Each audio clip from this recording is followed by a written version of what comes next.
Hey guys, it's Jessica here, and Happy New Year, everyone! Whew. How was your year of 2022, guys? For me, it was a year of many different events. And one of the biggest events being me moving to the Philippines. I've decided to leave Korea. Why? Because I am moving to the Philippines.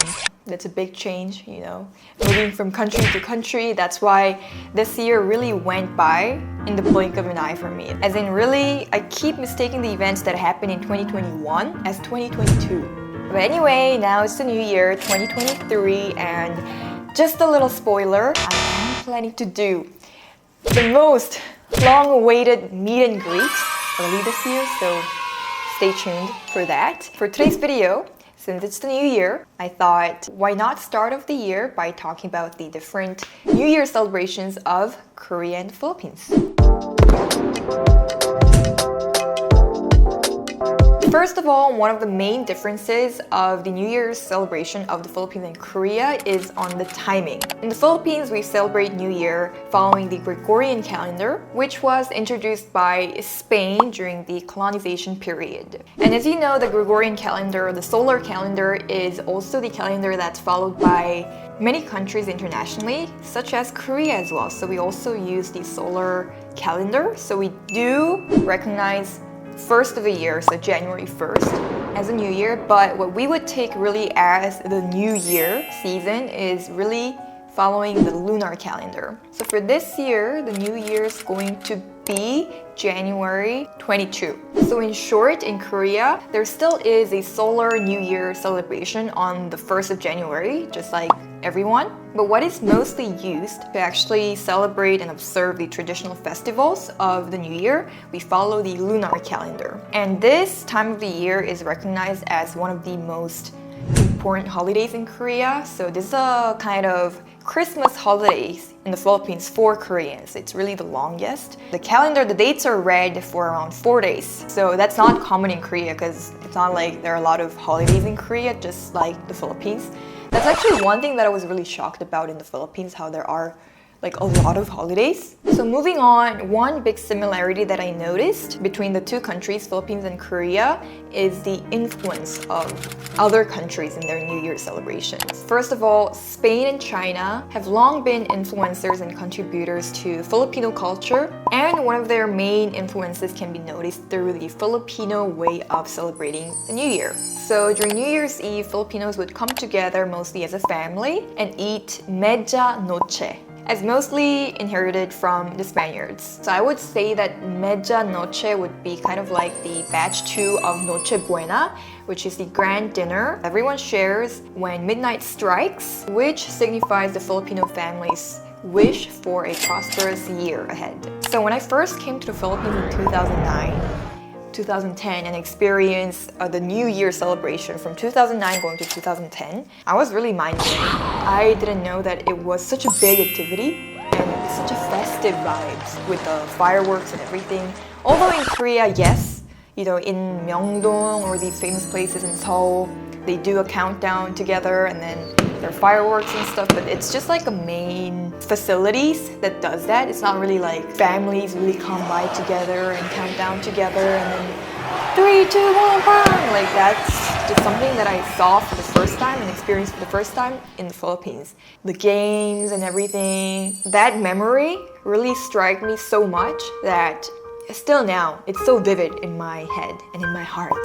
So I thought that it was interesting how we are both, Korea and the Philippines, are influenced by China as well, but the way we celebrate it is still a bit different. So besides Media Noche, Filipinos also have some fun traditions they love to implement every New Year. And here are some of the most interesting traditions. So actually I have a list over here of what Filipinos do during New Year celebrations. Some I wasn't aware of actually, which is first of all wearing polka dots, wearing clothes with anything like round. And it is because like wearing something round equates to prosperity, and the polka dots on your clothes signifies money and fortune.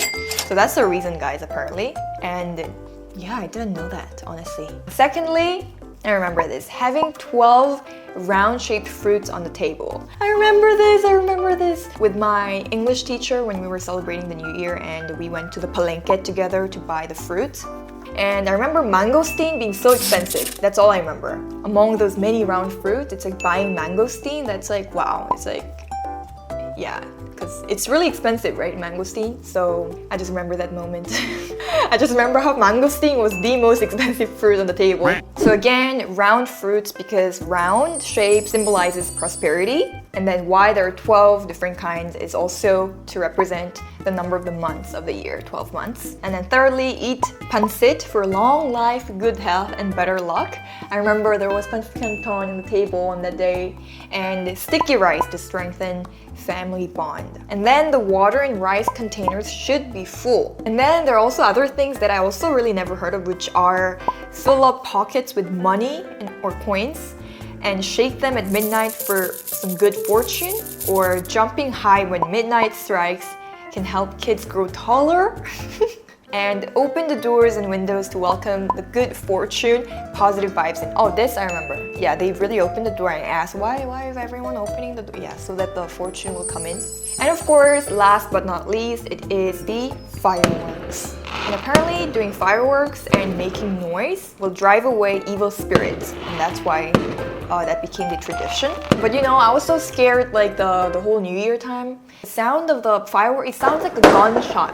And I get so scared, like, yeah. Very interesting, you know, how, because it's right after Christmas, right? And how they celebrate, how the Philippines celebrate Christmas is also very, a lot on the Spanish influence. And suddenly it turns very like Chinese influence style festival. Anyway, so now let's look at the Korean side. So the Korean New Year, following the lunar calendar, in Korean we call it Seollal. Seollal is usually 3 days long, starting from the day before the New Year and then the day after the New Year. So traditionally during this time, Korean families really gather, traditionally at the house of the oldest male relative. And the reason for the family gathering, of course, is to celebrate the New Year. So New Year celebration in Korea is observed to pay respects to our ancestors and the elders of the family. So the highlight of our New Year celebration is the ritual ancestor worship called 차례. And usually the women in the family prepare the food for the ancestor like in a huge table, and it has to be put in order. Like there are orders on how you put it. They're really strict, okay, not strict, but kind of rule that you have to follow in terms of where you place this one and that one. Candles, and we write the name of our ancestor in a paper. And then the males of the family does the bow, 절. So there's also a way how you do the 절. In Korea, we learn it as a kid. So yeah, just remember the last time we did this in my household, so it's the boys who has to take the bow. And my cousin, he was in my video a long time ago, Harry was doing the bow and then he couldn't do it properly. So like, of course we shouldn't laugh or anything, but it was just like so funny, like just the family, among the family, we were just like, oh my god, Harry. And then the next year, during the 차례, he did it properly.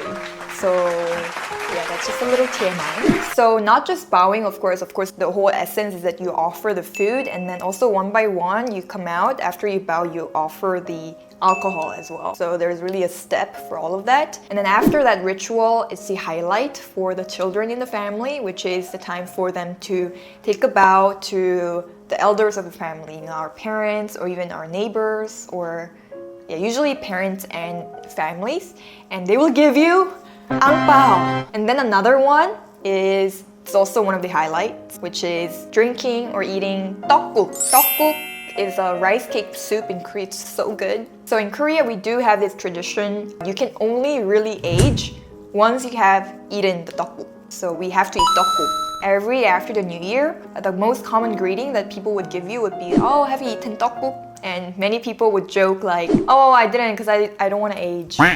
Or many younger children would say, oh, I ate too, so I'm 2 years older. So, but now, guys, now the age system, because there's always the Korean age system, right? Where we all age together in the new year. But apparently that will be gone now. So just like we follow the international age system where we age on our birthdays, which is a big change in the Korean society once that like actually happens. And I think that happens in June this year. It's the last time we can age after eating tteokguk this Lunar New Year for Koreans.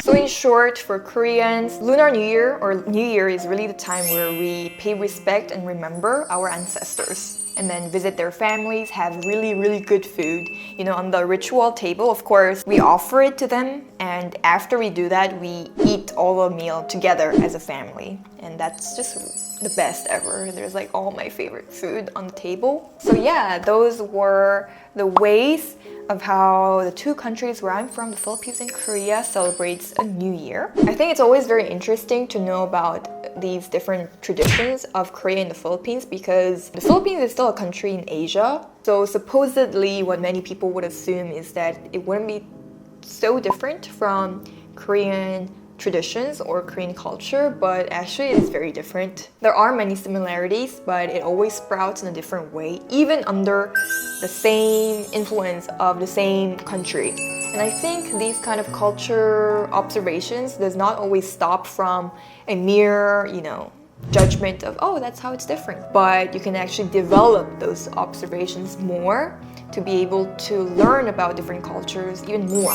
I think that is the reason why everyone should be interested in the topic of culture in general. So yeah, I hope you guys enjoyed today's first video of the year. There are many, many exciting things coming on my channel for this year. It's another new year, it's another beginning, it's a new start. So with this fresh and inspiring energy, let's all start our year happily and let's all hope for our new year to be a very fruitful one and a meaningful one. Thank you so much guys for watching today's video and I'll see you guys in the next one. Bye-bye. Happy New Year!